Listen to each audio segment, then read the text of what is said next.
যে তিনটি কারণে এইচএসসি তে স্টুডেন্টরা বাংলা এ প্লাস মিস করে। গত 10 বছর পড়ানোর অভিজ্ঞতা থেকে যা দেখলাম সেটাই বলছি এই ভিডিওতে। 1 নম্বর, সময় মতো 7টা সৃজনশীল প্রশ্ন পরীক্ষার হলে লিখে শেষ করতে না পারা। বেশিরভাগ স্টুডেন্টরাই দেখা যায় সারা বছর অর্থাৎ বাসায় পরীক্ষা ছাড়া কখনোই 7টা সৃজনশীল প্রশ্ন 150 মিনিটের মধ্যে অর্থাৎ এক একটা সৃজনশীল প্রশ্ন 20 থেকে 21 মিনিটের মধ্যে লিখে শেষ করার প্র্যাকটিস করে না।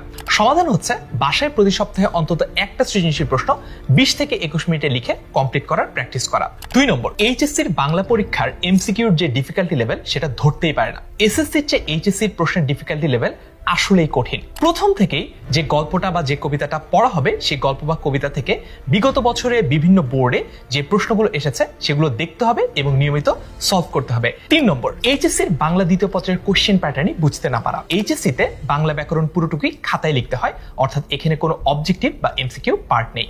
বাংলা দ্বিতীয় পত্রের ব্যাকরণ কিন্তু অনেক কঠিন বা অনেক আনকমন আসে এরকমটা নয়। বেসিকটা শুরু থেকে বুঝে বুঝে আগাও, তাহলে তোমার জন্য এই বাংলা দ্বিতীয় পত্রের ব্যাকরণ পার্টটাও একেবারে সহজ হয়ে যেতে পারে। এতগুলো সমস্যার কথা শুনে মাথায় হাত। সমাধান হচ্ছে 10 মিনিট স্কুলের এইচএসসি বাংলা মাস্টার বুক। আমরা তোমাদেরকে এইচএসসি 27 অনলাইন ব্যাচ বাংলা কোর্সে এমন ভাবে পড়াবো যাতে তোমার বাংলা প্রথম পত্রের সিকিউ, এমসিকিউ, বাংলা দ্বিতীয় পত্রের ব্যাকরণ, নির্মিতি সবকিছু এইচএসসি পর্যন্ত তো সলভ হবে, পাশাপাশি অ্যাডমিশনের জার্নিতেও তুমি এগিয়ে থাকবে বাকি সবার চেয়ে।